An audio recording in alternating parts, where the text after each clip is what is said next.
দর্শক, আমরা অডিও কলের মাধ্যমে একজন আপুর সাথে যুক্ত হয়েছি। আপনাদের কথাগুলো শুনতে চাইবো। আপু, আমি প্রথমেই আপনার কাছে শুনতে চাই, আপনি কি কল রিসিভ করবেন দর্শকে যদি কল দেয়? জি, অবশ্যই রিসিভ করবো, করবো না কেন, অবশ্যই করবো। সত্যি রিসিভ করবেন? হ্যাঁ, সত্যি রিসিভ করবো। আবার বলেন তো।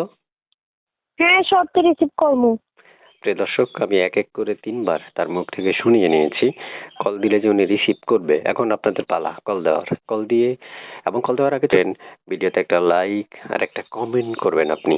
এই কমেন্টটা এমনভাবে করবেন, যদি কল রিসিভ না করে আমাকে কমেন্ট বক্সে জানাবেন। আর সামনে আসছি ভাই, অনেক কষ্ট দুঃখ, এই কারণে আসলাম। কষ্ট দুঃখ তাই আসছেন? জি, কি করবো, আচ্ছা, কষ্ট দুঃখ বললেই তো একটা ভালো মনের মানুষ পাওয়ার জন্য। এই তো এখন একটা লাইন হইল। মনের মানুষ পাইতে আসছেন এটা বলেন। কষ্ট দুঃখ হইলে প্রতিবেদনে আসে না, মনের মানুষ বিয়ে বসার জন্য হইলে সেটার জন্যই তো প্রতিবেদন। আসলাম। আচ্ছা, এখন যেই ছেলেটা আপনার জন্য চাচ্ছেন সেটা কেমন বয়সী চাচ্ছেন? সে যেরকমই হোক না কেন, 2 বেলা ডাল ভাত খাওয়াইতে পারলে, 5 ওয়াক্ত নামাজ পড়াইতে পারলে আমার আর কিছু লাগবে না। মানে আপনাকে 2 বেলা চাও, মানে 2 বেলা খাওয়াইতে পারলে বা ভালো পোশাক দিতে পারলে এনাফ। জি। পোলাটার কোনো বয়স লাগবে না, মানে এই বয়স বা এত বয়স এরকম কোনো কিছু ধরাবাঁধি নাই না? আপনি না বোঝেননি আমার কোনো কথা? বলছি না কোনো বয়সটা কোনো ম্যাটার না। না কোনো সমস্যা নেই, বয়স যেরকমই হোক না কেন তাতে আমার কোনো সমস্যা নেই। খালি বেটা মানুষ হইলে হবে। আচ্ছা। হ্যাঁ, হইব। প্রিয় দর্শক, যারা এই মুহূর্তে আমার ভিডিওটা দেখছেন, একটু হাসির কথা বললাম।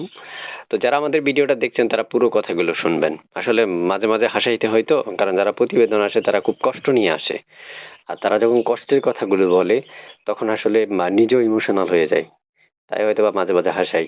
তো পুরুষ যারা আছেন, বিবাহিত অবিবাহিত, বাচ্চা আছে, বউ আছে, যারা আছেন এই মুহূর্তে, আমার মনে হয় প্রতিটা মানুষ কল দিলে উনি রিসিভ করবে। ওনার কথা অনুযায়ী বুঝতে পারলাম। তবে বউ থাকলে দরকার নেই কল দেওয়ার, কারণ একটা মেয়ে তো আছেই।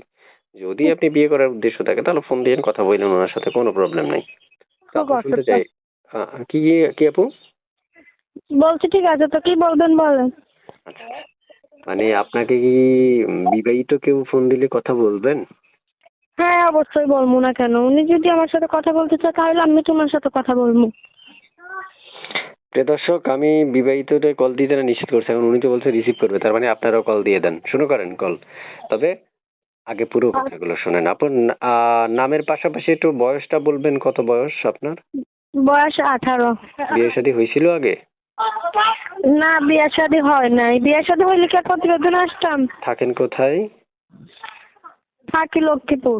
প্রিয় দর্শক, লক্ষ্মীপেট থেকে যুক্ত হয়েছে আপু। এর মধ্যে একটা কথা বলে রাখছি, যারা আমাদের কথাগুলো শুনছেন তারা চ্যানেলটা সাবস্ক্রাইব করবেন, আগে থেকে করে রাখলে আপনাকে ধন্যবাদ। তো আপু, আপনার কাছে শেষ একটা প্রশ্ন, পড়াশোনা আছে? পড়াশোনা ভাই আছে কোনো রকম। ঠিক আছে আপু, অনেক কথা বলে ফেললাম, বাকি কথাগুলো দর্শকদের সাথে বললেন, কি বলেন? আচ্ছা ঠিক আছে। ভালো থাকেন, আল্লাহ হাফেজ। আচ্ছা ঠিক আছে, আল্লাহ হাফেজ।